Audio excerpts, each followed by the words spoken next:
오늘은 기독교 강요 시리즈 27번째 시간으로 그리스도인의 삶이라는 주제로 말씀을 나눌 텐데요. 그리스도인이 살아가야 하는 삶은 어떠한 삶인지, 왜 그렇게 살아가야 하는지를 다시 한번 깨닫고 나를 살리시고 변화시키신 그리스도의 십자가를 다시금 묵상하는 시간 되기를 소망합니다. 저는 예전에 대학생 시절에 3년여간 탈북민 사역을 하며 탈북민들을 꽤 자주 만난 경험이 있습니다. 탈북한 지 얼마 안 된 사람들을 대상으로 무료로 수학 과외를 해주며 혹은 영어 과외를 해주며 그들의 대학 입시를 돕는 사역이었죠. 그래서 매주 정해진 시간에 정해진 장소에 가서 여러 탈북민들을 만나며 제가 나눠줄 수 있는 것들을 나누어 주었던 기억이 있습니다. 이런 탈북민들은 한국에 들어오게 되면 곧장 사회에서 사회활동을 하지는 않습니다. 그들은 하나원이라는 기관에서 일정 기간 동안 여러 가지 방면에서 교육을 받고 대한민국 국민으로서 살아갈 준비를 하게 되지요. 그런 하나원이라는 기관과 연계하여 탈북민들과 함께 강남 일대를 돌며 한국 문화를 소개해주거나 같이 놀러 다니는 그런 귀한 섬김의 기회들도 많았습니다. 그러면서 알게 된 탈북민들과 이런저런 대화들을 나누다 보면 꽤나 충격적이고도 슬픈 이야기들을 많이 듣고는 합니다. 그 중에서 공통적으로 등장하는 이야기는 역시나 그들의 탈북 이야기입니다. 탈북은 우리가 외국에 놀러 가듯 여권 한 장만 있으면 비행기를 타고 바다를 건너가는 것이 아닙니다. 대충 생각만 해봐도 이 탈북의 과정은 쉽지 않다라는 것을 우리 모두는 다 알고 있습니다. 보통 일반적인 경우에는 중국 접경 지역을 통해서 강을 건너 아주 먼 거리를 우회하고 수많은 재정과 긴 시간을 들여서 탈북을 합니다. 그런데 많지는 않지만 가끔씩 어떤 경우에는 이러한 먼 거리와 이 긴 시간을 들이지 않고도 우리나라로 들어오는 케이스들이 있습니다. 바로 귀순이지요.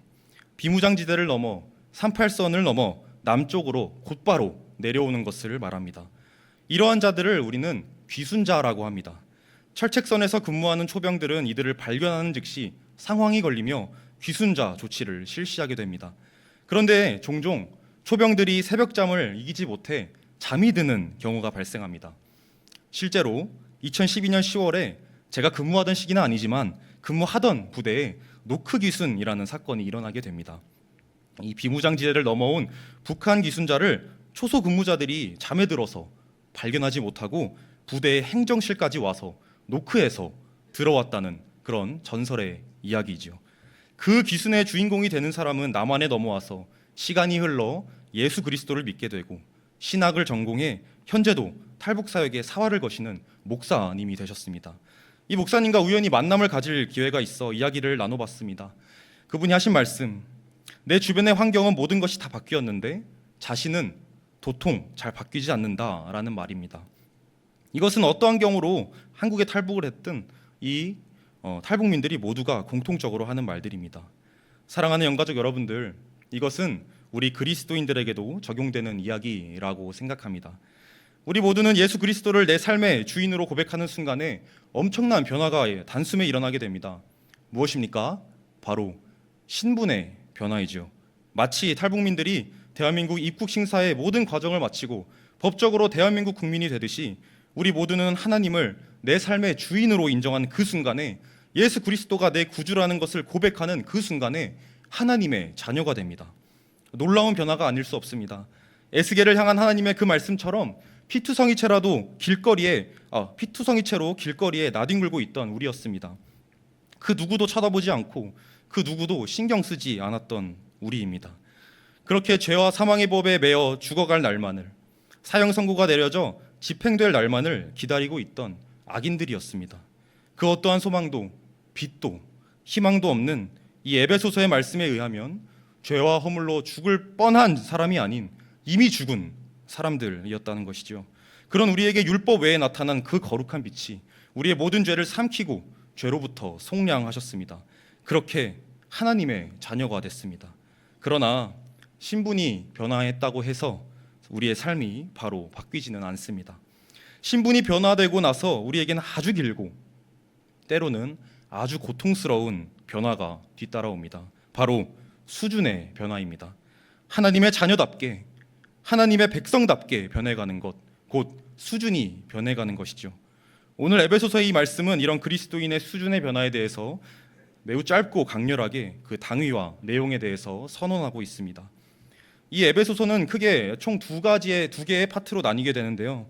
첫 번째 파트는 에베소서 1장부터 3장입니다. 우리가 무엇을 믿어야 하는지, 믿음의 요체가 무엇인지, 믿음이란 무엇인가에 대해서 말하고 있는 장들입니다. 특히 1장에서는 이 사도 바울의 탁월한 언어적 감각과 문체를 엿볼 수 있습니다. 이 1장은 우리가 개역개정으로 봤을 때는 이 문단들이 수많이 나뉘어져 있지만 헬라어 원어로 봤을 땐 거대한 하나의 문단들로서 묶여 있습니다. 특히 이 1장 3절부터 14절까지 이어지는 이 바울의 놀라운 진술들을 보면 그가 무엇을 말하기에 그렇게 쉼없이 호흡이 가빠지도록 글을 써내려가는지 궁금할 따름입니다. 바울이 1장에서 말하는 바는 간단합니다. 삼위 하나님께서 우리를 어떻게 구원하셨는지 그 놀랍고 위대하신 일에 대해서 열변을 토하는 것입니다. 성부 하나님께서 우리의 구원을 위해서 세우신 계획, 성자 예수 그리스도께서 우리의 구원을 위해 실행하신 사역, 성령 하나님께서 그 구원을 우리에게 어떻게 적용하시는지에 대해 바울은 쉼없이 말합니다. 2장에 와서는 그 초점을 우리 인간에게로 돌립니다. 삼위 하나님의 위대하신 뜻과 계획을 설명한 이후 2장에서는 그래서 우리의 과거의 모습이 어땠는지를 조명합니다. 죄와 허물로 죽었던 우리를 긍휼이 풍성하신 십자가로 화목하게 하셨다라는 것입니다. 우리가 전에는 모두가 나뉘어 있었고 찢기어 있었는데 이제는 그 화목하게 하신 십자가 안에서 각 건물이 서로 연결됨과 같이 함께 지어져가는 존재가 된다라고 말합니다. 3장에 와서는 이러한 구원의 경륜과 그 비밀에 대해 바울은 감탄하며 찬송합니다. 그리고 오늘 본문이 해당하는 에베소서의 이 두 번째 파트로 넘어오게 됩니다. 이 두 번째 파트는 4장부터 6장으로 그래서 구원받은 우리 그리스도인들이 살아가야 할 삶, 믿음으로 살아가는 사람의 모습은 어떤가에 대해서 말하고 있는 부분입니다. 그래서 바울은 4장에서 하나님을 본받는 생활에 대해서 말하며 구체적으로 아내와 남편, 자녀, 부모, 종과 상전 등 그리스도 안에서 어떻게 살아가야 하며 마귀를 대적하며 우리가 어떠한 성령의 갑주를 입어야 할지를 말해주고 있는 것입니다. 이 모든 것을 요약하는 말씀이 바로 오늘의 22절로 24절의 말씀입니다. 에베소 4장 22절부터 24절까지의 말씀을 제가 다시 한번 읽어보겠습니다. 너희는 유혹의 욕심을 따라 썩어져가는 구습을 따르는 옛사람을 벗어버리고 오직 너희의 심령이 새롭게 되어 하나님을 따라 의와 진리의 거룩함으로 지으심을 받은 새 사람을 입으라. 오늘 본문을 자세히 보다 보면 사도 바울은 지금 두 가지의 명령으로 그리스도인이 살아가야 할 삶을 요약하고 있다는 것을 알 수가 있습니다. 첫째는 22절에 옛 사람을 벗으라는 것이고 둘째는 24절에 새 사람을 입으라는 것입니다. 지금까지 저와 여러분들은 그리스도인의 삶의 변화가 신분의 변화가 있고 수준의 변화가 있다는 것을 알았습니다. 그런데 드는 질문은 왜 그래야 하느냐라는 질문입니다. 신분이 변화한 것도 알겠고 성화의 과정이 남아있는 것도 알겠는데 왜 새 사람을 입어야 하는가에 대해서 명확하게 알지 못합니다. 많은 사람들은 여기서 그저 그런 도덕적인 대답을 할 때가 있습니다. 그리스도인이니까 당연히 착하게 살아야지라던가 교회 다니니까 바르게 살아야지라던 그런 답을 하게 된다는 것이죠. 물론 틀린 말들은 아닙니다. 그러나 말씀은 보다 훨씬 깊은 이유를 말해줍니다. 우선 가장 중요한 이유는 우리가 하나님의 자녀이기 때문에 그렇습니다. 순서가 중요하다는 것이지요. 하나님의 자녀답게 살아야지 노력하며 그렇게 노력했을 때 하나님의 자녀로 변화되는 것이 아니라 이미 하나님의 자녀이기 때문에 하나님의 자녀답게 살아야 된다는 것입니다. 그래서 칼빈은 그리스도인의 이러한 삶의 교리에 대해 성경적 근거를 들어서 이야기합니다. 레위기의 말씀처럼 하나님이 거룩하시니 우리도 거룩해야 합니다. 고린도전서, 로마서, 베드로전서의 말씀처럼 우리는 그리스도라는 머리에 몸된 지체이기 때문에 죄 가운데 살아갈 수 없습니다. 우리가 죄를 짓는 것은 머리이신 그리스도로 하여금 모욕을 주는 일이 되기 때문이죠. 또한 에베소서와 고린도전서의 말씀처럼 성령께서 우리 안에 거하시기 때문에 우리 자신을 더럽힐 수 없는 것입니다. 이 외에도 성경은 수많은 근거를 들어 우리가 옛사람을 벗고 새 사람을 입어야 하는 이유를 말합니다. 그러나 여기서 성경은 단 한 번도 우리가 거룩하게 살아야만 하나님이 우리를 하나님의 자녀로 인정한다 말하지 않습니다. 그저 하나님이 우리를 먼저 자녀 삼으셨기에 거룩하게 살아가야 한다는 것이죠. 사랑하는 성도 여러분들, 이것이 중요합니다. 우리는 완벽하게 우리의 옛사람을 벗어버릴 수 없는 존재입니다. 에베소서가 말하는 새 사람을 입는다는 것은 단순히 몇 가지 나쁜 습관과 죄를 덜 짓고 고친다는 뜻이 아닙니다. 우리 존재의 방향이 완전하게 180도 뒤바뀐다는 것을 말하고 있는 것입니다. 그러나 저와 여러분들이 신앙생활을 해가며 느끼듯이 우리는 여전히 화도 나고 욕심이 생기며 넘어질 때가 수도 없이 많다는 것입니다. 마치 달라진 것이 없는 것처럼 느껴질 때가 얼마나 많은지 모르겠습니다. 맞습니다. 여전히 사단은 그리스도인들을 향해 정죄의 화살을 쏘아댑니다. 예수님을 믿기 전이든 믿은 후이든 사단은 그 공격을 퍼붓기를 멈추지 않습니다. 옛사람을 벗어버리고 새 사람을 입으려고 하면 할수록 어떻게든 그 옷자락을 붙잡고 느려지려고 할 것입니다. 그럴 때마다 우리는 그 옷이 벗겨질까 봐 두렵고 그 날아오는 정죄의 화살들에 눈을 질끈 감고는 합니다. 그러나 사랑하는 성도 여러분들, 달라진 것이 있지 않습니까? 우리는 새 사람을 입음으로써 그 공격에 더 이상 무방비 상태가 아니라는 것입니다. 옛사람으로 살아갈 때는 그 사단의 공격들에 무자비하게 당했습니다.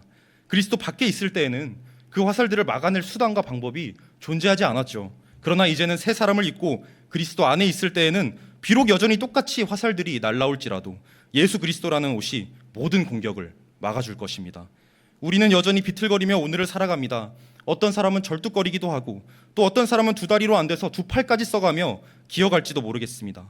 예수를 믿으며 살아가는 이 신앙생활에 꽃길이 가득하면 좋겠지만 가시밭길이 너무 많아서 고통스럽고 힘든 광야 학교를 걸어가는 사람들도 있습니다. 그러나 가장 중요한 사실은 멈추지 않는 것입니다. 옛사람을 벗어버리고 새 사람의 옷을 입는 것을 멈추지 않는 것입니다. 헤어지고 낡아진 옷을 벗어버리고 언제든지 옷장을 열어서 예수 그리스도께서 무한히 공급하시는 그 새 사람의 옷을 입는 것입니다. 이것이 성화의 삶이고 이것이 새 사람으로 살아가는 삶입니다. 그래서 칼빈은 마지막으로 그의 기독교 강요 3권 6장 4절에서 이런 말을 합니다. 복음은 혀의 교리가 아니고 생명의 교리이다. 복음은 입으로만 말하는 시시콜콜한 그런 좋은 이야기가 아닙니다. 복음은 처절하게 삶으로 살아내는 생명의 교사입니다. 가정에서, 교회에서, 혹은 일터에서 사람들과의 관계들 속에서 조금씩 그리스도를 닮아가며 조금씩 그리스도의 장성한 분량에 이르는 삶. 이것이 오늘 에베소서에서 말하는 새 사람의 삶이 아니겠습니까? 사랑하는 성도 여러분들, 완벽하지 못하다고 좌절하지 마십시오. 하나님은 완벽한 사람을 찾는 것이 아니라 은혜를 붙들고 오늘도 옛사람을 벗고 새 사람을 입기 위해서 씨름하는 사람을 기뻐하십니다. 오늘도 우리 안에 시작하신 그 선한 일을 이루실 주님을 바라보고 하나님의 자녀답게 살아가는 저와 여러분들 되기를 간절히 소망합니다.